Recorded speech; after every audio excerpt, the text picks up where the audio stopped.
हरदोई में नहाने गए 3 युवक डूबे, 2 की मौत हो गई। खबर हरदोई से है, जहां पर नहाने गए 3 युवक, उसमें 2 की मौत हो गई। 1 युवक को पुलिस ने बचा लिया है। खबर हरदोई से सामने आ रही, जहां पर 3 युवक नहाने गए थे। 1 युवक को पुलिस ने बचाया है। तीनों युवकों को पहुंचाया गया था मेडिकल कॉलेज। थाना कोतवाली देहात के चिरौली पुलिया का पूरा मामला बताया जा रहा है। नहाने गए 3 युवक डूबे, 2 की मौत हो गई। खबर हरदोई से है, जहां पर नहाने गए 3 युवक डूब गए थे, जिसमें 2 की मौत हो गई। वहीं पर 1 को पुलिस ने बचा लिया है। बता दें कि तीनों युवकों को पहुंचाया गया था मेडिकल कॉलेज। थाना कोतवाली देहात के चिरौली पुलिया का पूरा मामला बताया जा रहा है।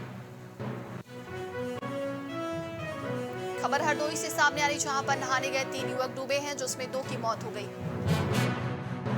माइनर नहर में नहाते समय 2 युवक क्रमशः अमन मल्होत्रा उम्र 24 वर्ष तथा फराज खान उम्र 26 वर्ष डूब गए। डूबने के पश्चात पुलिस को सूचना मिली। उनको मौके से निकालकर अस्पताल लाया गया, जहां इनकी मृत्यु हो गई। इनकी विधिक कार्रवाई इस संबंध में की जा रही है। लखनऊ में स्वामी प्रसाद मौर्य के कार्यक्रम में हंगामा। सपा प्रमुख अखिलेश यादव ने बीजेपी पर कसा तंज। अखिलेश यादव ने बीजेपी पर निशाना साधा है। कानून व्यवस्था में बीजेपी की जीरो टॉलरेंस है। हम लोग सुरक्षित नहीं, अखिलेश यादव ने कहा। अखिलेश यादव ने बीजेपी सरकार पर निशाना साधा है। जनप्रतिनिधियों को सुरक्षा देनी चाहिए। खबर लखनऊ से है। अधिवक्ता के भेष में पहुंचा हमलावर। स्वामी प्रसाद मौर्य पर अधिवक्ता के भेष में पहुंचा हमलावर, जहां पर उसने हमला करने की कोशिश की। स्वामी पर जूता फेंककर मारने की कोशिश की गई थी। सपा कार्यकर्ताओं ने हमलावर को पकड़ा। जीरो टॉलरेंस है।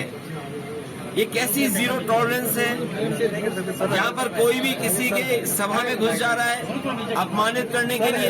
एक वकील की ड्रेस में कोई उसे वकील समझ रहा है तो वो वकील की ड्रेस में आया।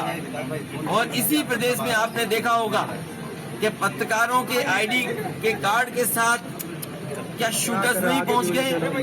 ये भेष बदल करके आने का काम अगर कोई कर रहा है तो भारतीय जनता पार्टी की सरकार में और भारतीय जनता पार्टी के सारे पर हो रहा है। भाजपा के 9 साल में भाजपा की डबल इंजन की सरकार ने नौजवानों को बेरोजगार बनाने का पाप किया है।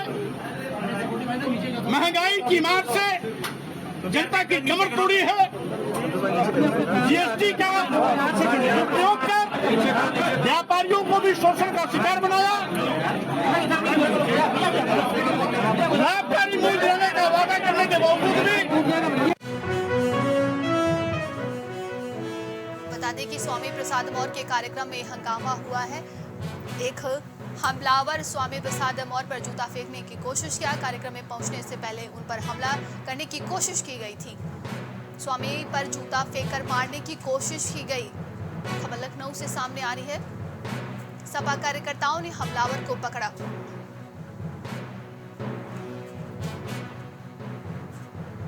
हमले पर स्वामी प्रसाद मौर्य का भी बयान सामने आया है। देख करके मैं ये कह सकता हूँ कुछ लोगों के आज होश उड़ गए होंगे।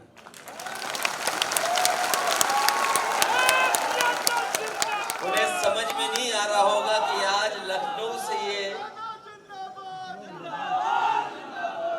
इतनी बड़ी संख्या में लोग जो आए हैं वो क्या संकल्प लेकर के जाएंगे। ये हमारा हॉल छोटा जरूर है, बड़ी सभाएं होंगी लेकिन समय पर होंगी। मैं जिन लोगों को देख रहा हूं ये वही लोग हैं तथागत भगवान गौतम बुद्ध को मानने वाले लोग। ये वही लोग मेरे सामने दिखाई दे रहे हैं मंच पर और आसपास। चक्रवर्ती सम्राट चंद्रगुप्त मौर्य, चक्रवर्ती सम्राट अशोक के वंशज लोग दिखाई दे रहे हैं।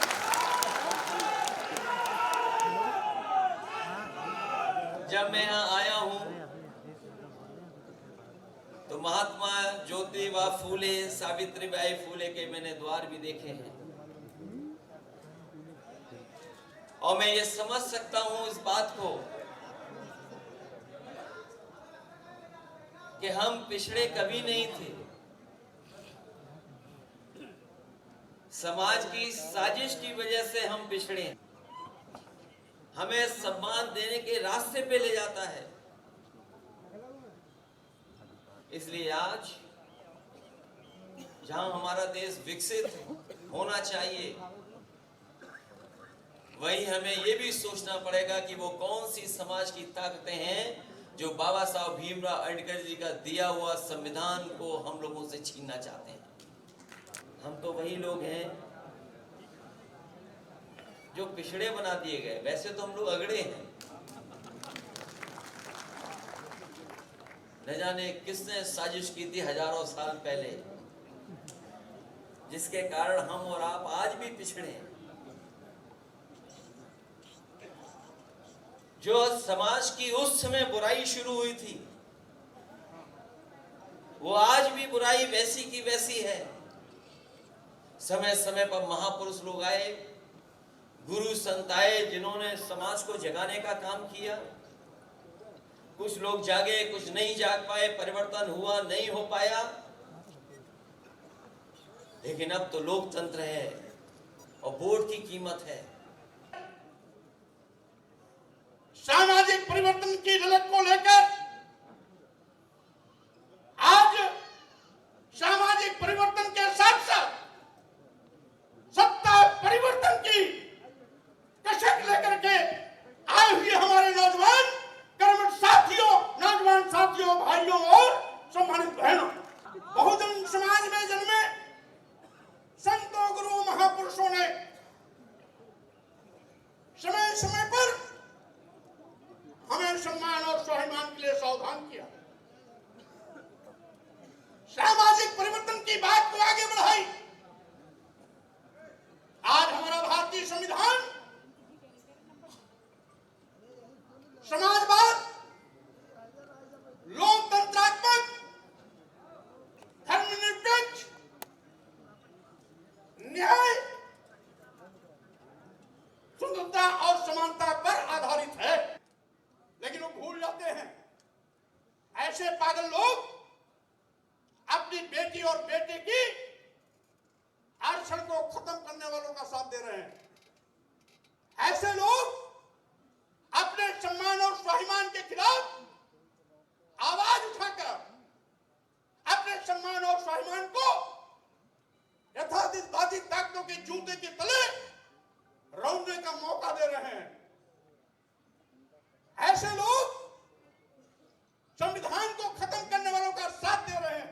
बचाने के लिए, लोकतंत्र बचाने के लिए, देश बचाने के लिए, भाजपा को सत्ता से हटाने के लिए आप सब एक मजबूत सिपाही के रूप में समाजवादी आंदोलन के अलंबरदार बनकर के भाजपा का सूपड़ा साफ करने का संकल्प लेके हाथ उठाने का काम करेंगे।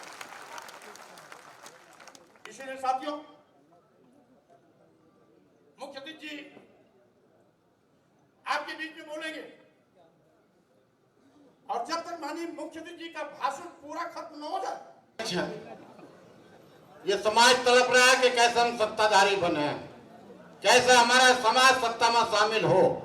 इसने उम्मीद लगाई समाज ने कि समाजवादी पार्टी के राष्ट्रीय अध्यक्ष माननीय अखिलेश यादव हमें अपनी सत्ता में शामिल करेंगे, शासक बनाने का काम करेंगे। ऐसी उपेक्षा के साथ सब लोग यहाँ आए, और मैं बहुत कम लोग गांव जिलों में जा पाया हूँ, लेकिन ऐसे जिलों में खास कर गया हूँ तो जहाँ हमारी पार्टी के नेता भारतीय जनता पार्टी में चले गए हैं, तो समाज में वहाँ भी आक्रोश है। अब वो नेता कहाँ बैठेंगे वो तो वो जाने, लेकिन समाज जो समाजवादी पार्टी के साथ पश्चिम में खड़ा मैं कहना चाहता हूँ। ज्यादा नहीं हो सकती, लेकिन हमारे साथ इस देश में क्या हो रहा है ये आपको समझना पड़ेगा। ऑक्सफैम की रिपोर्ट कहती है कि हिंदुस्तान की 1% जनता के पास 40.5% संपत्ति है। कुछ भाव पुष्प। आप देख रहे हैं प्राइम टीवी, सच, साहस, सरोकार।